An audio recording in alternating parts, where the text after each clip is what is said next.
마음을 걷는 시간, 마음 산책. 아니, 내가 벌써 이른이야? 참 기가 막혀서 헛웃음만 나오더라고요. 내 인생, 이게 정말 끝인가 싶어서요. 안녕하세요. 이제 곧 69, 이른을 코앞에 둔 김정자입니다. 젊었을 땐 70이라는 숫자가 저기 먼 산 너머 남의 일인 줄만 알았어요. 그런데 막상 달력에 동그라미를 치고 나니 세상이 참 조용하네요. 폭풍이 몰아칠 줄 알았는데 생각보다 너무 고요해서 그게 더 겁이 났습니다. 자식들 다 키워놓고 남편 뒷바라지에 평생을 정신없이 달려왔는데 문득 거울을 보니 낯선 할머니 한 분이 서 계시더라고요. 그때부터 가슴 한구석이 답답해지면서 이런 질문들이 머릿속을 떠나지 않았습니다. 이 나이까지 살았는데 이제 와서 내가 뭘 더 해야 하나? 아직도 남들 눈치 보며 더 애쓰며 살아야 하나? 아니면 이제 다 내려놓고 쉬어야 하나? 여러분도 혹시 저와 같은 마음으로 오늘 하루를 보내고 계시진 않나요? 이제 다 살았다는 허무함과 앞으로 남은 세월은 어찌 사나 하는 막막함 사이에서 길을 잃은 기분 말입니다. 그런데 말이죠. 제가 69생일을 앞두고 달력을 빤히 들여다보다가 문득 깨달은 게 하나 있습니다. 인생은 무언가를 자꾸 채우는 게 아니라 하나씩 가볍게 덜어내는 거였다는 거요. 69은 끝이 아닙니다. 오히려 내 인생의 짐을 가볍게 줄이고 진짜 나로 살 수 있는 가장 완벽한 시기더라고요. 지금 이 시기에 마음가짐 딱 하나만 바꾸면 우리의 70대는 이전과는 비교도 안 될 만큼 평온하고 찬란해질 수 있습니다. 오늘 제가 들려드릴 이야기는 거창한 성공 비결이 아닙니다. 69인 제가 이른을 앞두고 깨달은 인생이 가벼워지는 아주 현실적인 조언들입니다. 자, 그럼 제 이야기 한번 들어보시겠어요?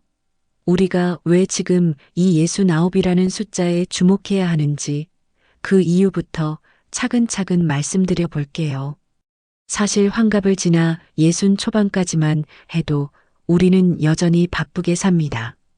자식들 결혼시키고 손주들 커가는 거 봐주고 또 여기저기 고장나는 몸 고치러 다니느라 정신이 없죠. 마음은 아직 40대 같은데 세상은 자꾸 우리를 어르신이라고 부르니 그 속도에 맞추느라 참 애쓰며 살았습니다. 돌이켜보면 60대여섯까지는 그저 50대의 연장선이었던 것 같아요. 여전히 돈 걱정, 자식 걱정, 인간관계에 끌려다니며 살았으니까요. 그런데 69이라는 숫자는 조금 다르게 다가옵니다. 이른이라는 큰 산이 바로 눈앞에 보이기 시작하면 신기하게도 그동안 그렇게 움켜쥐고 있던 것들에서 조금씩 힘이 빠지기 시작합니다. 제 친구 정숙이도 그랬어요. 평생을 가족 뒷바라지에 밤잠 설치며 살더니 69생일을 앞두고는 멍하니 창밖을 보며 이런 말을 하더라고요. 정자야, 나 요즘 그런 생각이 들어. 이제 정말 남은 시간이 보이기 시작했어. 나 앞으로 몇 번이나 더 예쁜 봄꽃을 볼 수 있을까? 앞으로 몇 번이나 더 이런 선선한 가을바람을 맞을 수 있을까? 그 말을 듣는데 가슴 한구석이 찡해졌습니다. 우리가 그동안은 남의 속도에 맞춰 달리느라 정작 내 남은 시간을 어떻게 써야 할지는 잊고 살았던 거죠. 그래, 우리가 지금까지 참 열심히도 달렸지. 그런데 이제는 좀 천천히 걸어도 되지 않을까? 하고 서로 손을 맞잡았습니다. 여러분, 69은 절대 내 인생이 저무는 끝자락이 아닙니다. 오히려 지금까지 정신없이 달려온 삶의 속도를 내 마음대로 다시 정할 수 있는 아주 귀한 분기점입니다. 지금까지는 누군가의 엄마로, 누군가의 아내나 남편으로, 또 누군가의 자식으로 끌려다니는 삶이었다면 이제는 그 무거운 짐을 잠시 내려놓아도 되는 면죄부를 받는 나이입니다. 내 남은 생을 무엇으로 채울지 혹은 어떻게 비울지를 스스로 결정할 수 있는 권리가 우리에게 주어진 겁니다. 그래서 저는 이 나이가 참 좋습니다. 이제야 비로소 인생의 운전대를 내가 직접 잡은 기분이거든요. 자, 그럼 이렇게 소중한 분기점에서 우리는 무엇부터 시작해야 할까요? 제가 가장 먼저 바꾼 인생이 아주 편해지는 첫 번째 비결부터 들려드릴게요. 69세 이후 삶이 편해지는 첫 번째 비결, 매일 지키는 작은 루틴. 사람들이 저에게 가끔 묻곤 합니다. 정자 씨, 69이 되면서 마음이 편해졌다고 했는데 가장 먼저 무엇을 바꿨나요? 그러면 저는 조금의 망설임도 없이 대답합니다. 거창한 계획부터 다 갖다 버렸다고요. 우리 세대는 평생을 열심이라는 단어에 매여 살았잖아요. 내일부터는 꼭 운동장 10바퀴씩 뛸 거야. 이제부터는 무언가를 제대로 배워볼 거야 하고 큰 목표를 세우며 스스로를 채찍질하는 게 익숙했죠. 하지만 이 나이가 되어 보니 알겠습니다. 그런 거창한 목표들은 오히려 우리를 지치게 하고 못 지켰을 때 오는 자괴감만 키운다는 걸요.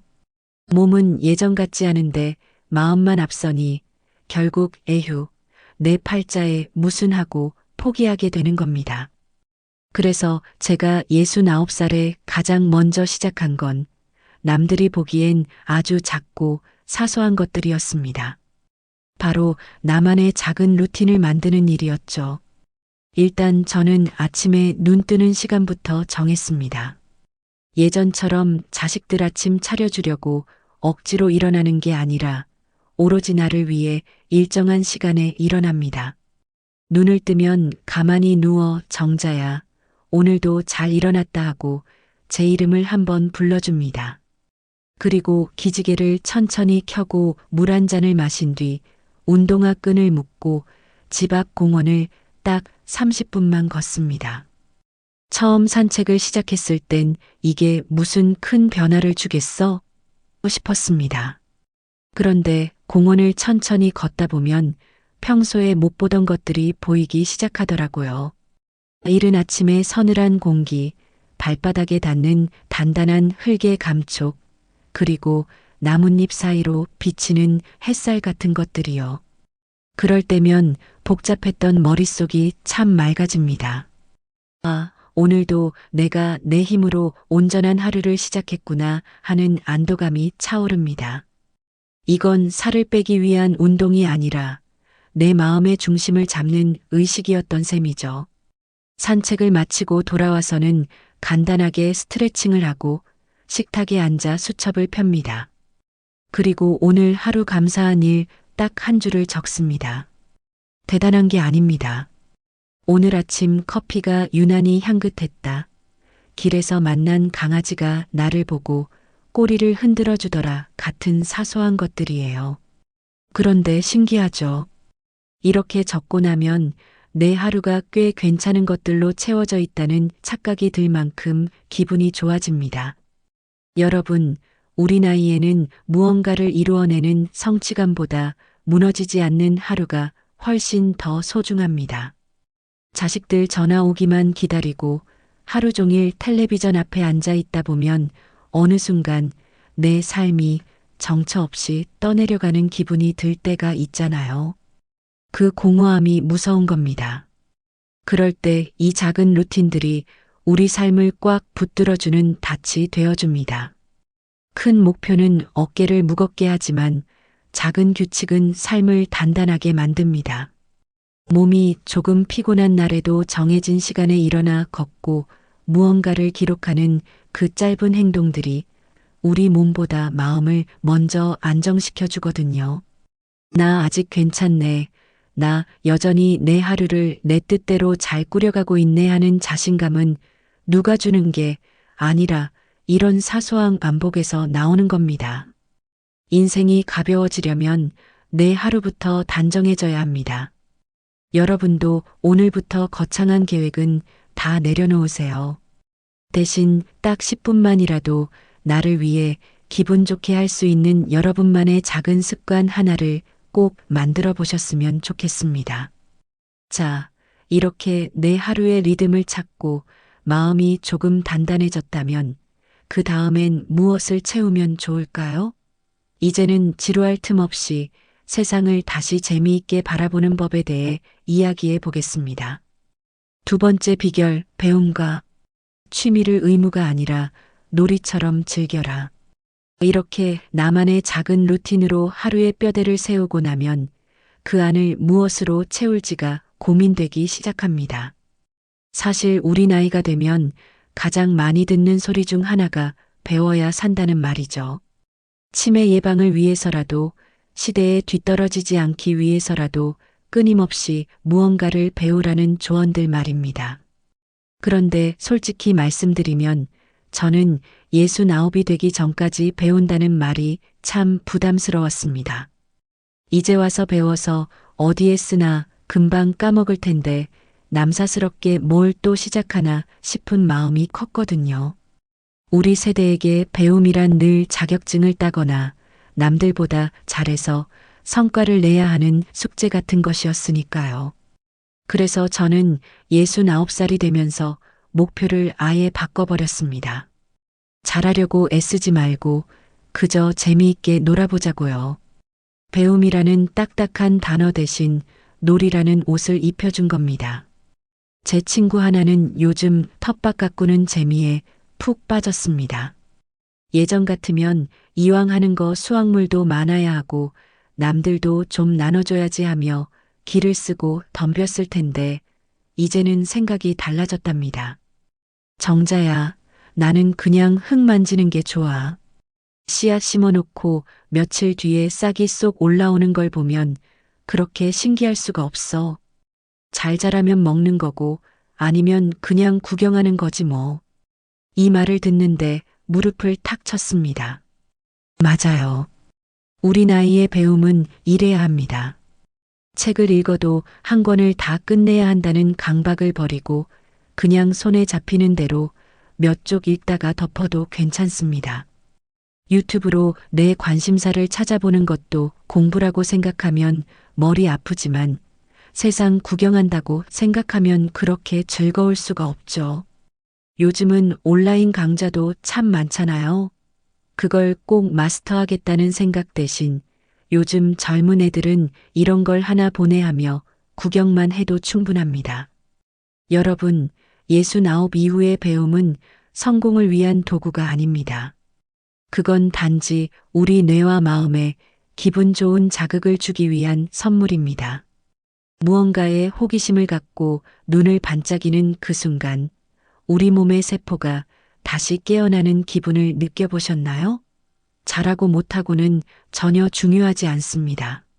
와, 이런 것도 있었네? 하고 감탄하는 그 찰나가 우리를 늙지 않게 만드는 진짜 비결이니까요. 내가 즐거우면 그만입니다. 남들에게 보여주기 위한 취미가 아니라 오로지 나를 웃게 만드는 놀이를 하나씩 찾아보셨으면 좋겠습니다. 그렇게 마음이 풍성해지면 신기하게도 주변 사람들을 대하는 태도도 한결 부드러워지더라고요. 자, 이렇게 나만의 즐거움을 찾았다면 이제는 조금 더 조심스럽고도 중요한 이야기를 해보려 합니다. 바로 나이가 들수록 가장 어렵게 느껴지는 인간관계에 대한 이야기입니다. 세 번째 비결, 인간관계는 자주보다 가볍게. 이렇게 나만의 즐거움을 하나둘 찾다 보면 문득 이런 생각이 듭니다. 그래, 이제 혼자서도 제법 잘 지내는데 다른 사람들과는 어떻게 지내는 게 좋을까? 하는 고민이죠. 사실 나이가 들수록 가장 어렵고 마음 쓰이는 게 바로 이 인간관계잖아요. 젊었을 땐 인맥이 자산이라는 말에 이 모임 저 모임 참 부지런히도 다녔습니다. 경조사 다 챙기고 싫은 소리 듣기 싫어서 내키지 않는 자리도 웃으며 지켰죠. 그런데 69이 되어 보니 솔직히 고백하건대 누굴 만나는 게 예전처럼 마냥 즐겁기만 하진 않더라고요. 큰맘 먹고 준비해서 나가고 한참 수다 떨고 돌아오는 길엔 왜 그렇게 기운이 쏙 빠지는지, 아이고, 이제는 사람 만나는 것도 일이다라는 소리가 절로 나옵니다. 어느 날은 오랜 친구와의 약속이 갑자기 취소됐는데 서운하기는커녕 나도 모르게 아유, 다행이다 하며 가슴을 쓸어내린 적이 있어요. 그때 깨달았습니다. 아, 이제 내 인간관계에도 다이어트가 필요한 때가 됐구나 하고요. 여러분, 69 이후의 관계는 자주 만나는 것보다 가볍게 이어가는 것이 훨씬 중요합니다. 이제는 우리 몸과 마음의 체력에 맞춰서 관계를 맺어야 해요. 예전처럼 매번 얼굴 보고 길게 밥 먹지 않아도 괜찮습니다. 대신 짧지만 진심이 담긴 연결을 소중히 여겨보세요. 일주일에 한 번 생각나는 친구에게 전화해서 잘 지내니? 하고 짧게 안부 묻는 것, 가끔 맛있는 거 먹을 때 사진 찍어 보내며 다음에 이것 같이 먹자 하고 문자 한 토 보내는 것. 이런 작고 부담 없는 연결이 우리 삶을 훨씬 풍요롭게 만듭니다. 사실 우리를 외롭게 만드는 건 주변에 사람이 없어서가 아닙니다. 마음을 나눌 연결고리가 끊겼을 때 가장 외로운 법이죠. 굳이 많은 사람 사이에 섞여서 애쓰지 마세요. 외로움을 막아주는 건 북적이는 인파가 아니라 끊기지 않고 이어지는 따뜻한 안부 한마디면 충분합니다. 관계를 가볍게 하면 신기하게도 사람이 더 귀하게 느껴집니다. 내 에너지를 아껴서 꼭 필요한 사람에게 집중할 수 있으니까요.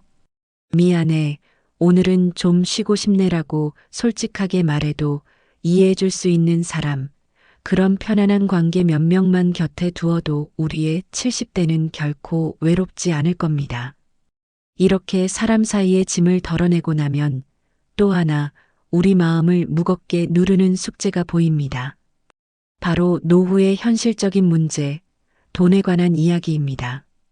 이 부분도 어떻게 하면 더 가벼워질 수 있을지 제 경험을 한번 들려드릴게요. 네 번째 비결, 돈은 불안해하지 않을 만큼만 단순하게. 관계를 가볍게 비우고 나면 우리 마음 한구석을 끝까지 붙잡고 있는 현실적인 고민이 하나 남습니다. 바로 돈에 관한 이야기죠. 사실 69이라는 나이에 돈 걱정에서 완전히 자유로운 분들이 얼마나 될까요? 앞으로 병원비는 어쩌나 자식들에게 짐이 되지는 않을까 하는 불안감이 불쑥불쑥 찾아오곤 합니다. 그런데 제가 69살을 지내며 깨달은 게 하나 있습니다. 마음이 편해지는 비결은 돈을 더 많이 벌거나 쟁여두는 데 있는 게 아니더라고요. 오히려 돈을 대하는 태도를 아주 단순하게 바꾸는 데 있었습니다. 제 주변을 봐도 그래요. 통장에 잔고가 넉넉해도 늘 불안해하는 분들이 있는가 하면 연금으로 소박하게 사는데도 참 평온해 보이는 분들이 있죠.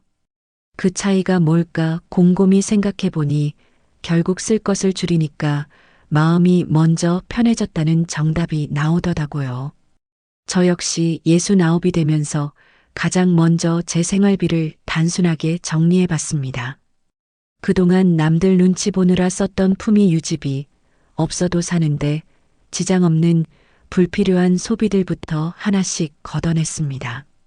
매달 나가는 고정 지출과 연금을 꼼꼼히 점검해 보면서 내가 정말 행복하기 위해 필요한 최소한의 금액이 얼마인지를 확인했죠. 그렇게 숫자를 단순하게 정리하고 나니 막연했던 불안함이 안도감으로 바뀌었습니다. 아, 내가 이 정도만 있어도 충분히 즐겁게 살 수 있겠구나 하는 확신이 들기 시작한 겁니다. 여러분, 69 이후의 삶에서는 돈의 크기보다 걱정의 크기를 줄이는 게 훨씬 중요합니다. 수억 원의 자산보다 더 귀한 건 이만하면 됐다라고 말할 수 있는 자족하는 마음입니다. 많이 가져야 행복한 게 아니라 걱정할 거리를 만들지 않는 게 진짜 행복이라는 걸 이제야 조금 알 것 같습니다. 경제적인 부분을 단순하게 정리하고 나면 이제 내 삶의 마지막 퍼즐 조각이 보이기 시작합니다. 돈보다 소중한 것, 바로 내가 아직 누군가에게 필요한 존재라는 느낌입니다. 자, 그럼 우리 인생을 더욱 가치 있게 만들어줄 마지막 비결, 나를 쓸 수 있는 작은 역할에 대해 이야기해 보겠습니다. 5번째 비결, 나를 쓸 수 있는 작은 목표 하나 세우기. 돈에 대한 걱정을 덜어내고 나면 마지막으로 우리 마음을 채워야 할 아주 소중한 것이 하나 더 있습니다. 바로 내가 아직 누군가에게 필요한 존재라는 느낌, 즉, 쓸모에 관한 이야기입니다. 사실 나이가 들면서 가장 서글플 때가 언제인가요? 자식들이 엄마는 몰라도 되라고 할 때, 혹은 내가 사회에서 더 이상 할 일이 없다는 걸 깨닫는 순간이 아닐까 싶습니다. 평생을 누군가의 뒷바라지를 하며 쉼없이 달려왔는데, 이제는 아무도 나를 찾지 않는다는 그 공허함이 생각보다 깊게 다가오거든요. 그래서 저는 69살이 되면서 저만의 작은 목표를 하나 세웠습니다. 거창한 사회 공헌이 아니어도 좋습니다. 내가 가진 작은 경험이나 시간을 아주 조금만 나누어 보는 거예요. 제 이웃에 사는 분은 글쓰기를 시작하셨더라고요. 대단한 소설을 쓰는 게 아니라 그저 평생 차려냈던 밥상 메뉴들을 일기처럼 기록하고 계십니다. 정자 씨, 이걸 적다 보니 내가 참 열심히 가족들 먹여 살렸구나 싶어서 나 자신이 기특해져. 나중에 손주 녀석들에게 물려줄 보물 1호야. 하고 웃으시는데 그 모습이 참 빛나 보였습니다. 어떤 분은 동네 도서관에서 아이들에게 책을 읽어주는 봉사를 하기도 하고 또 어떤 분은 작은 텃밭에서 키운 채소를 이웃과 나누며 정을 주고받기도 합니다. 중요한 건 그 일이 얼마나 크냐가 아닙니다. 오늘도 내가 할 일이 있다는 사실, 그리고 누군가 나를 기다리고 있다는 그 감각이 우리를 다시 살게 합니다. 행복한 노후의 핵심은 돈이나 명예가 아닙니다. 내가 아직 쓸모 있는 사람이라는 감각, 그리고 내 하루가 누군가에게 아주 작은 기쁨이라도 줄 수 있다는 믿음입니다. 거창하게 생각하지 마세요. 오늘 당장 내가 아는 맛있는 요리법을 친구에게 알려주는 것, 혹은 따뜻한 위로의 글귀를 단체 채팅방에 공유하는 것도 훌륭한 나눔입니다. 이런 작은 목표들이 하나둘 모이면 우리의 하루는 의미로 꽉 차게 됩니다. 아침에 눈을 뜨며 오늘은 그 일을 해야지라고 생각하는 즐거움이 생기는 거죠. 자, 이제 제가 준비한 마지막 이야기까지 다 왔습니다. 69을 지나 이른을 바라보는 우리가 어떻게 하면 더 가볍고 평온하게 이 길을 걸어갈 수 있을지 마지막으로 정리를 해볼까 합니다. 자, 이제 저와 함께 69이라는 고개를 천천히 넘어보셨는데 어떠셨나요? 처음에 내가 벌써 이른이야? 하며 한숨 쉬던 제 목소리 기억하시죠? 그런데 이야기를 나누다 보니 어쩐지 마음이 조금은 가벼워진 기분이 듭니다. 우리가 함께 나눈 5가지 비결, 다시 한번 가만히 떠올려 볼까요? 나를 지탱해주는 아주 작은 루틴을 만들고 무언가를 배울 땐 숙제가 아니라 놀이처럼 즐기는 것. 인간관계는 욕심내지 말고 가볍게 이어가되 돈은 불안해하지 않을 만큼만 단순하게 정리하는 것. 그리고 마지막으로 내가 아직 쓸모 있는 존재라는 걸 일깨워주는 작은 목표 하나를 곁에 두는 것. 이게 전부입니다. 대단하고 거창한 비법은 없어요. 하지만 이 사소한 마음가짐들이 모여 우리의 70대를 완전히 바꿔놓을 겁니다. 여러분, 69부터는 더 이상 애쓰지 않아도 됩니다. 남들에게 좋은 사람으로 보이려고 혹은 자식들에게 짐이 되지 않으려고 나를 깎아가며 버티지 마세요. 이제는 나를 위해 더 가벼워져도 되는 나이입니다.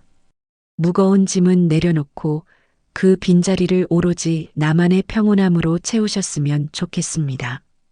혹시 지금 이 나이에 내 하루가 너무 조용해서 적적하다고 느끼시나요?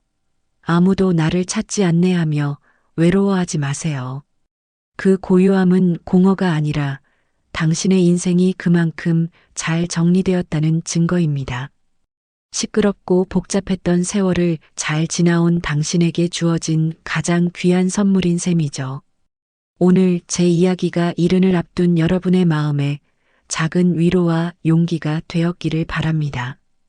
저와 함께 이 가벼운 인생의 길을 계속 걷고 싶으시다면 구독과 좋아요로 따뜻한 마음을 나누어 주세요. 여러분의 응원이 저에게는 아주 큰 힘이 됩니다. 알림 설정까지 해두시면 우리가 다음에도 기분 좋은 대화를 나눌 수 있겠죠? 오늘도 수고 많으셨습니다. 이제 가벼운 마음으로 편안한 밤 보내시길 바랍니다. 고맙습니다.